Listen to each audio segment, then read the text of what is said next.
So far we play with our program a lot, but you must agree with me that each time when we play with something, we actually also learn something new, and that's the point of this series of videos. At this moment, our program is built in a way that we can provide some value, and program will make calculation and ask us over and over again to provide new value until we type exit or terminate application. So now what we are going to do is that instead of providing one value at once, we want to provide more than one value in one input to get multiple results. So that means right now, if I want to run this application, I can only type one result. But I want to provide more than one result and get answer. At this moment, if I try to do something like this, I will get error. And that's okay, because we exactly like that build this application. To be able to do that what we want, we need to learn something new, some new data type in Python, and it's called lists. So far, just to repeat, we learned some basic data types like strings. We know what strings are. Strings, it's just pure text, integers, floats, decimal value of numbers, and booleans, which can be true or false. Okay. Now we will learn what lists are. Lists work, let's say, to aggregate between square brackets some elements.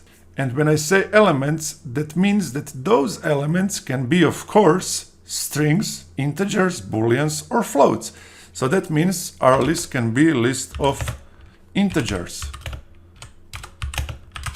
or can be lists of strings.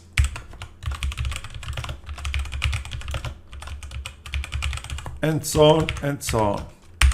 In our particular case, as in this moment on input request, our application provide us option to give back only integer and everything else will be error. We will use, for this case, for our application, lists with integers. If at this moment on input request I provide, like you see, some list of number, I will get error. So we need to make changes in our code to make it ready to accept multiple values. So if you look at how we build it at this moment, then when we go to analyze logic, we want to achieve with list, as we realize that at this moment validator function will be executed only for one provided value.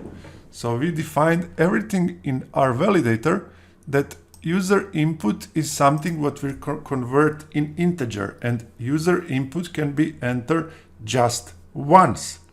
So using code like it is right now, we are not able to use lists and we are not able to provide more than one value for calculation.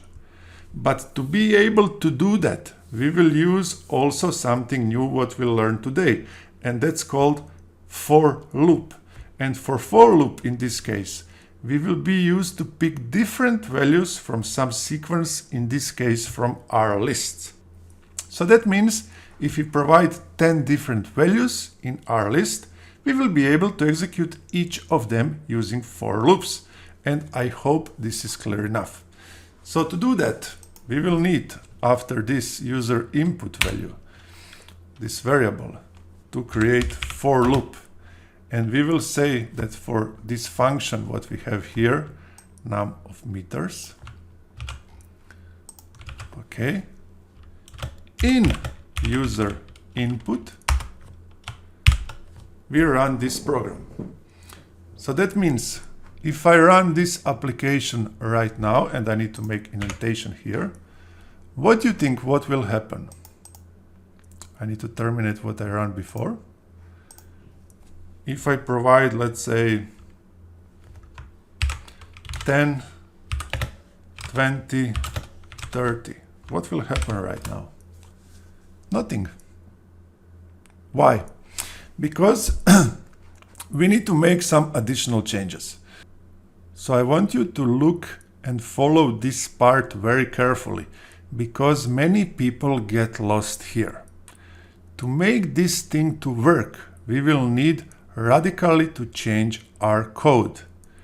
Take a look in our code and you will see that so far we request from input variable here that we request from user to provide us something what it's called integer. We want number, nothing else. So when we ask user to provide something, we convert this to be integer. We want just integer. But to make this to work, we need to change our user input variable to be something else, like collection, element, list, whatever.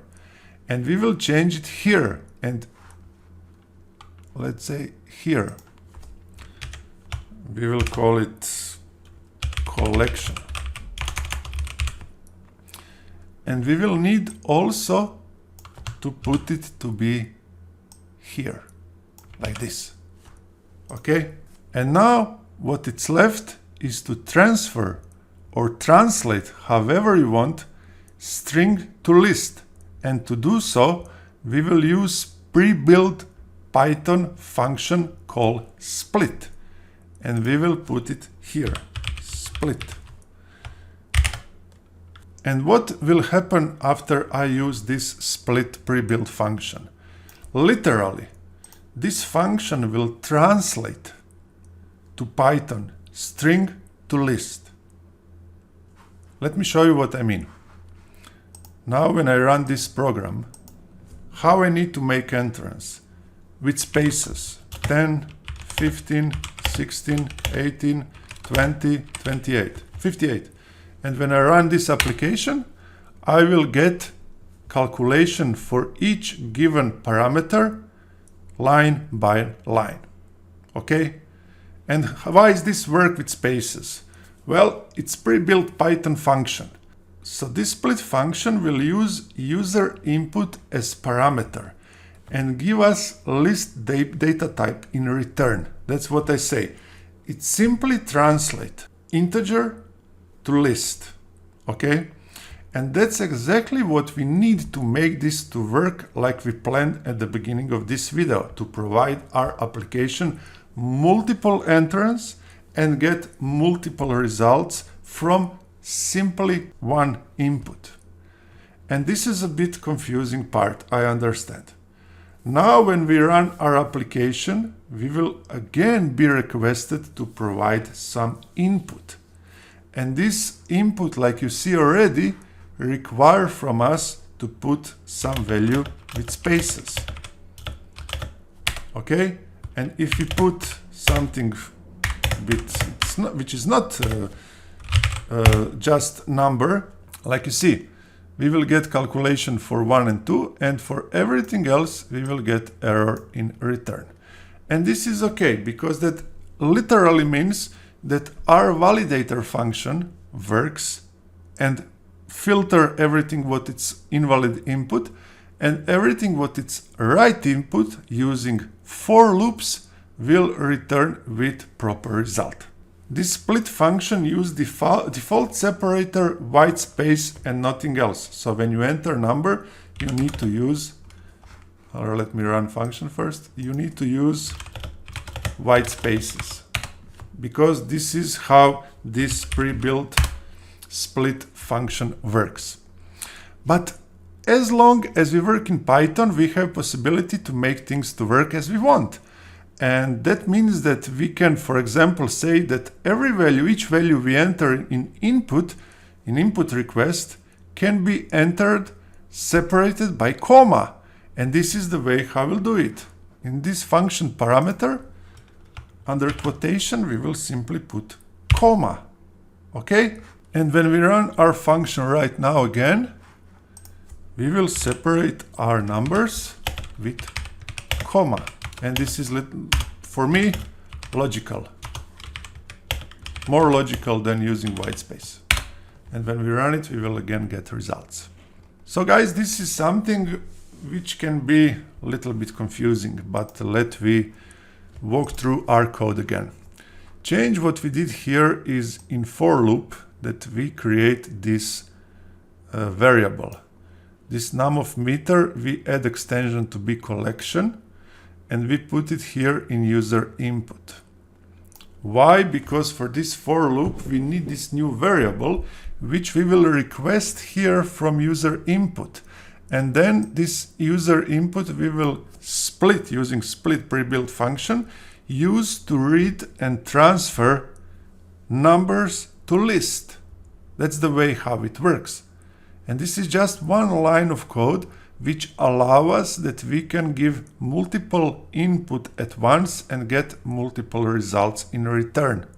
I know it's maybe a little bit confusing, but this is something new, and again I will tell you, please, after you see this video, try to repeat this process by yourself.